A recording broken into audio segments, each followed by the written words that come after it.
How is humor, entertainment, going to be shaped in the coming years? To answer this question dryly, I can simply quote from VeggieTales. In the future, entertainment will be randomly generated. What better way to achieve the unexpected? Of course, this isn't entirely true. However, this does shed light on what makes things funny. If you take a look at anything that makes you giggle a bit, you will see this slight element of surprise in them. There's many ways for humor to exist. There's physical humor, puns, jokes, self-deprecation, stand-up dark humor, and all of these could be extremely offensive if their core aspects were magnified a bit. Take, for example, there's a famous comedian called Frankie Boyle, and he is quite a controversial topic. He makes stand-up jokes that are, in a nutshell, offensive, and some people find him funny, some people find him humorous, while others just find him downright rude. Now, in our daily lives, you can see that many different people have different reactions to certain humor types, and this is all normal. We are all different. However, why does this actually happen? To know this, we will need to analyze humor of the past and compare it to humor of the present. Now, here's a joke from Philogellus. It's a very ancient book containing ancient jokes. And be warned, the joke I will say right now isn't very funny. Asked by the court barber how he wanted his hair to be cut, the king replied, in silence. Yes, this is quite a dry joke in modern standards, and many of you have probably heard a joke along these lines by now. However, let us see why this would hypothetically make someone laugh. The first line says, asked by the court barber how he wanted his hair cut, the king replied. This first line would lead us to assume that the king would give a response based on how he wanted his hair cut. That doesn't clear anything. I mean, how he wanted his hair to look like after the haircut. Yes, that would be the normal response. However, the king then replies in silence. This has nothing to do with how he wanted his hair to look like after the haircut, and thus has potential to be humorous, and it's unorthodox. You know how I say potential, as I don't know why, but humor from the past is just not very funny anymore. Now, let's look at a modern example of humor. Most of you will probably say, oh my god, why are you so 2016, you get away from me, but here I go. This is called the T-pose. As you can see, my arms are stretched out wide, while normally a human's arms should be by their sides, which is why the T-pose is funny in the first place. And the similarities between the T-pose and the joke from Philogellus were the fact that they were just unordinary and uncanny. And the only differences was that the joke was a verbal type of humor, while the T-pose was a physical type of humor. And it's quite hard to actually fully explain it in my own words what makes something funny, so I will follow the benign violation theory created by the Humor Research Lab. They actually made a TEDx talk about this a few years ago, and you should probably check it out. I will explain the benign violation theory to you in my own words to make it look like I made an effort. So, characteristics of humorous things are they're unexpected, they're safe, they're weird, they're far in proximity, and although they break a certain boundary, they also are benign. But when they say far in proximity, they basically mean that the focal point of the humor, of the subject of the humor, is not very close to you, or you are at least able to accept it.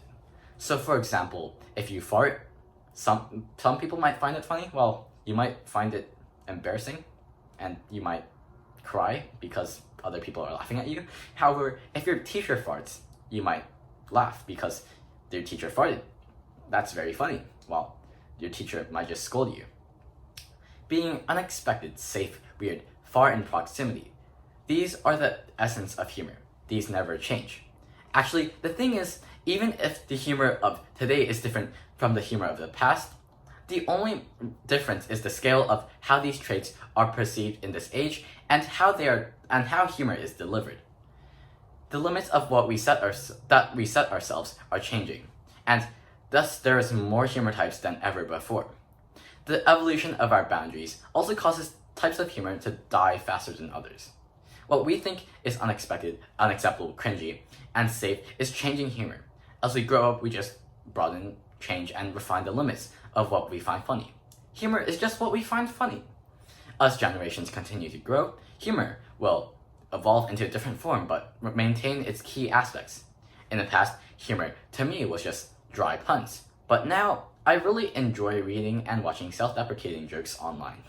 Now, you may be thinking, if humor doesn't change at its core, and then what's the point of this talk? It won't change.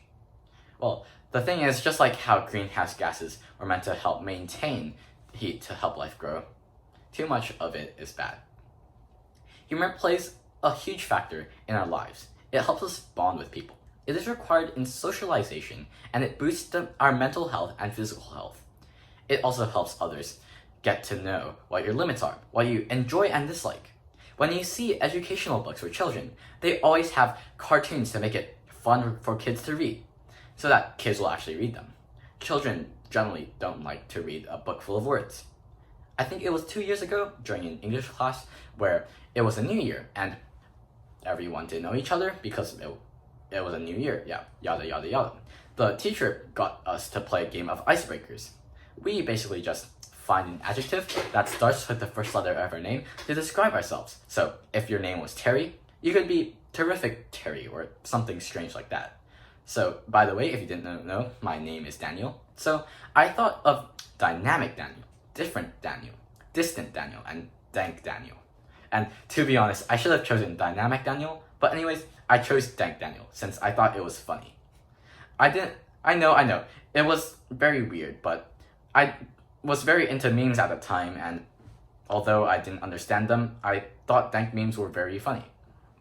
And so I chose Dank Daniel. I stood up, said Dank Daniel, and that was a huge mistake. It haunts me to this day, but dank, for those who don't know, means wet and musty.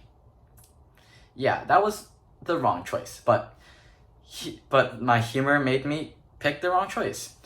But guess what? I made some friends along the way. Yo, sup, Dank Daniel? Oh, that's Dank Daniel. I guess people might start calling me that after this TEDx talk. Oh god, I hate digging up my past. Anyways, this shows how humor is important and that what we find funny is actually vital to how a society will function. However, the popularity of dark humor has been skyrocketing after the rise of technology and the internet. You've probably heard this millions of times by now, but let me bore you once more. This is probably due to the fact that the internet generally feels more private and secure and anonymous, as you are not actually directly talking to someone in real life. It feels like it's less serious. Of course, I too indulge in this dark humor. However, it feels as if dark humor is getting increasingly dark, getting a bit too dark. Dark humor and other forms of humor closely related are slowly approaching the getting out of hand line. Although this is a bit exaggerated, humor might turn dangerous and harmful, and we might eventually run out of tame humor, which is what I dub humor that doesn't offend people. We will have to resort to more extreme forms of entertainment. The rise of Gen Z has brought the rise of unshackled humans. We have seen the rise of global movements. For example, there's Greta Thunberg, who cared about the environment and started to go on strike. Many people on TikTok have trolled Donald Trump's Tulsa rally. So imagine what life would be like on Earth if we were all just a bit more unruly, wild, and filled with more antagonistic thoughts. In the worst most unlikely but possible scenario, the world would run out of tame humor. We would run out of small puns, small jokes, and we might turn to more aggressive puns. We might turn to bigger pranks. Physical humor might get more violent. Have you ever tried to sit down on a chair, but someone pulled the chair away from you so you fell on the ground? It's basically that, but worse. So, what I'm trying to say is that the world might get turned into a darker place. This might be unbelievable that humor might get so aggressive. You may think that everyone is sensible. However, there's multiple examples of this already in the world. There's a term called swatting, and according to Google, it is an action or practice of making a hoax call to emergency services in an attempt to bring about the dispatch of a large number of armed police officers to a particular address. There's a specific example of a SWATer who streamed videos of himself doing it for fun. Now, one example was how he falsely tipped that there was a bomb in his school. I will not get into further details, just know that this is not humor, this is violence and harm. Luckily, however, in the end, he was arrested. You might think that we as a majority of humanity would never get to this point where we might just recycle it and start laughing at the old jokes again. But really, once you experience something that you used to find funny too much, and I say too much, it gets old and predictable and boring. It's the same case with dead memes. The basis of what makes something funny is that it's unexpected. However, there's only one thing that's always unpredictable: the human mind. This is especially when you trigger their fight or flight response, which is why harm might be the new humor in the future. As the world moves forwards, all humor becomes more tame and lame, and we might gravitate towards the extreme. Our humor, as it exists now, will become extinct, and our joy may more commonly be the cause of harm for someone else. Remember, this is just what I believe, and is to be the worst case scenario, and probably isn't going to happen at any point in time. However, what I'm saying is that too much humor is bad. That's it, nothing more, nothing less.